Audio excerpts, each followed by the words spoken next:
Magandang araw! For today's video, eto na nga yung karugtong ng gala time namin. Ayan ang Team Lakad. Pagtapos nga lang namin kumain ng Samgyup, ay dumiretso na kami dito sa Star Mall.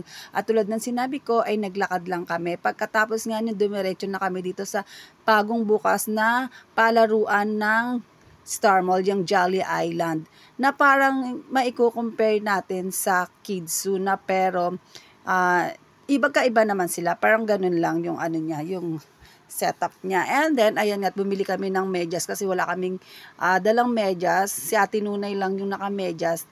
Ako, si Ethan at yung lola niya ang binilihan ng mama ni Ethan para makapasok kami kasi 1:1 nga ang kailangan diyan. Kailangan ko isang bata, may isang matanda.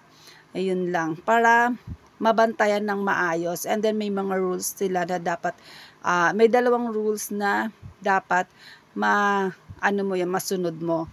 Ang magkasakitan nga ang mga bagets ang isa dyan sa mga rules na dapat nating bantayan. Kaya naman talagang dapat kung isang bata ay isang matanda rin. Ayun, hindi pwedeng hindi mo talaga mababantayan ang mga bata dahil daw may mga ganong mga nangyayari paminsan. Totoo din naman yun kasi nga mga bata yan, hindi maiiwasan yun. Kaya naman talagang dapat ang mga mother, tita or kung sino man kasama na magga-guide sa kanila ay dapat talagang matututukan sila. Ayun. At sa dami nga ng mga pwedeng gawin dito, ayan, sobrang nag-i-enjoy ang mga bagets. Diyan sa may mga maraming beads na yan, hindi ka pwedeng pumasok nang walang cover yung tenga mo. Meron silang binibigay na bulak diyan para matakpan yung iyong tenga. Matanda or bata, kailangan merong takip. Ayan. So, dito naman sa trampoline, medyo hindi pa pala yan yung trampoline, yung kabilang side. Ayan. So, sinusundan ko rin si Ate Nunay dyan kasi ako yung naka-guide kay Ate Nunay. So, si Ethan naman kanyang lola ang naka-guide sa kanya. So, kailangan talagang susundan mo talaga sila kasi nga, syempre, kailangan bantay na bantay. Katulad ng aking mga bagets or aming mga bagets na kasama, hindi sila sanay dyan sa mga sobrang crowded na bata, no? So, ayoko din naman na na medyo masasaktan. Kailangan talagang binabantayan talaga namin sila diyan. Ayan. Dahil syempre, hindi mo maiiwasan may mga bata na careless, yun, ganon. Medyo wala silang pake. Itong mga bagets na to, hindi naman sila sanay na makipag-anuan sa mga ganong sitwasyon, no? Hindi sila sanay na makipagsapalaran. So, kasi dalaga namang bahay lang sila. And then, kung nakakalabas man sila dito sa bahay namin is, konti lang yung mga bata. Hindi sila, sa mga maraming mga bata. Hindi sila exposed, kasi hindi naman namin sila pinapayagan na gumala or lumayo. Ayan. So, yun lang. Then, the other side nga, doon yung dalawa kong pamangkin na naglalaro ng billiards. At sila din ay binabantayan ng isa kong kapatid. Sure. Hindi, kasi yung kapatid ko ay hindi na siya sumama sa amin, no. Tapos yung isa kong pamangkin, yung mama ni Ethan ay nagpapamassage siya. So, inaantay na lang kami ng kapatid ko na mapalitan dito para makapagmamassage na rin kami. Ayan, talaga namang sunod. At tingnan nyo yung lola, hindi makalusot. Pero talaga, ako sinusukso ko talaga para masundan ko si Ate Nunay. At syempre si Ethan na pupunta sa akin, so ginaguide ko na rin yan. Hindi naman pwedeng hindi ko yan i-guide. At sa mga ganitong obstacle nga, no, medyo takot pa sila pumunta, no. Hindi talaga sila 100% sure na safe sila. Oo, hindi sila yung tipo ng bata na sige lang, go lang sila. Hindi porket nakikita nila na maganda yung palaruan ay medyo takot sila. Oo, tulad nga na kasi ng sinabi ko, hindi naman sila exposed. Kahit sa slide, hindi talaga sila nag-i-slide wala silang walang magsasalo lalo kay Ita. Ayan, si Ate Nunay, habang yung isa ay pabalik-balik lang siya namang kapit na kapit doon sa gilid. Na takot pa rin. Oo, kasi ayun, hindi rin siya kampante or hindi rin siya tiwala. Yun lang ang medyo namin sa kanila, no, o open. Kumbaga, yung kung ano na, kung lalabas sila ng bahay, hindi porket lumabas ka, safe na lahat. Basta medyo ano yung ano namin sa mga bata kasi maraming mga nangyayaring hindi natin na-expect, di ba? Yan.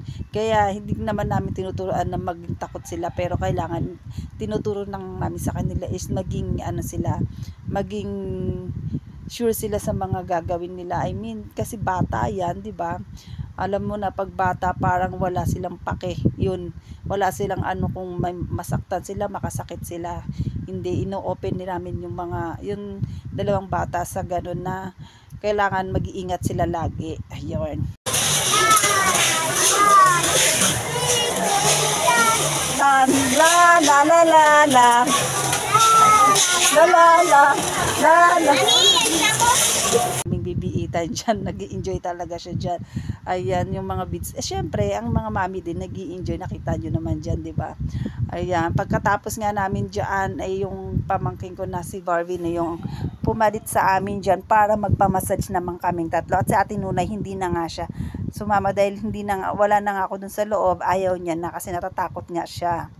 Ayaw niyang mag-isa, nakita nyo naman nandyan lang sa harapan ko. Ganon ang ano talaga. Tapos niya, pagka lumipat na kami sa kabilang palaruan sa Quantum, ayan, token naman ang gamit dito. Ayan, dyan, nag-i-enjoy dyan sa atin Nunay, maghuhulog ka ng token, tapos yung mauurong yung mga candies and biscuit.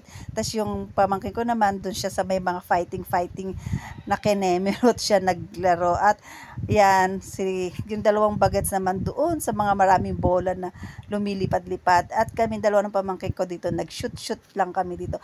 Pag napunta nga ako sa mga ganitong palaruan, dito lang talaga ako nag-i-enjoy, yung nagba-basketball. Tapos yung isa na parang nagre-racing, ganon, nagde-drive ka. Yun ang mga usually na nilalaro ko. Tsaka yun nga, yung mga nahuhulog na biscuit and candies. Ayan, dyan talaga ako nag-i-enjoy. Dati madalas kasi ako pumunta sa ganito. Kami, yard. Dito yung pinaka-dating place namin.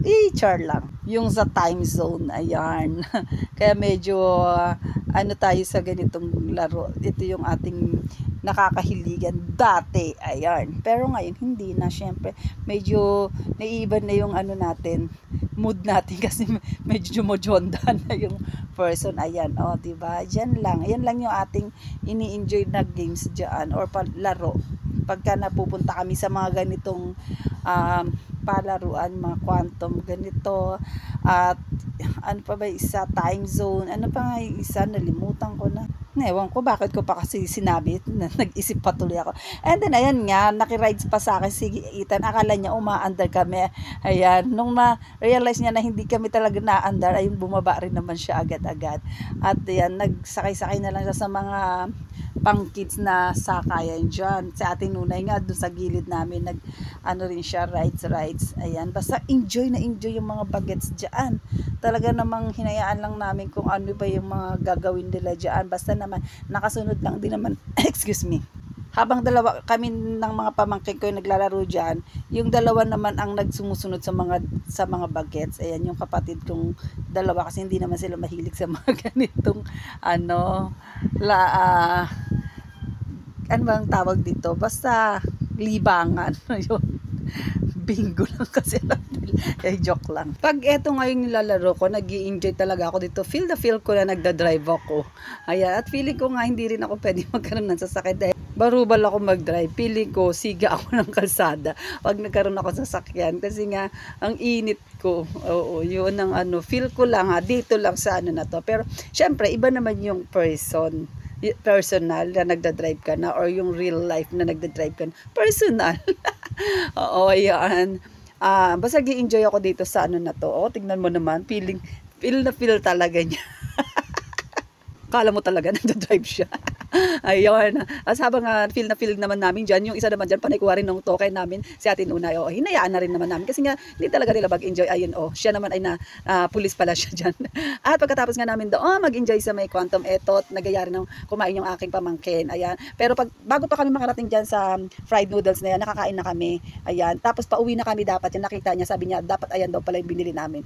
Kaya ang ginawa niya ay nag-take out na lang kami. At ito na nga talaga, yung final. Pauwi na talaga kami. At tinake out na lang namin yung noodles na binili namin para doon na lang sa bahay or dito na lang sa bahay kainin. At hanggang dito na lang. Thank you for watching. See you on my next one. God bless.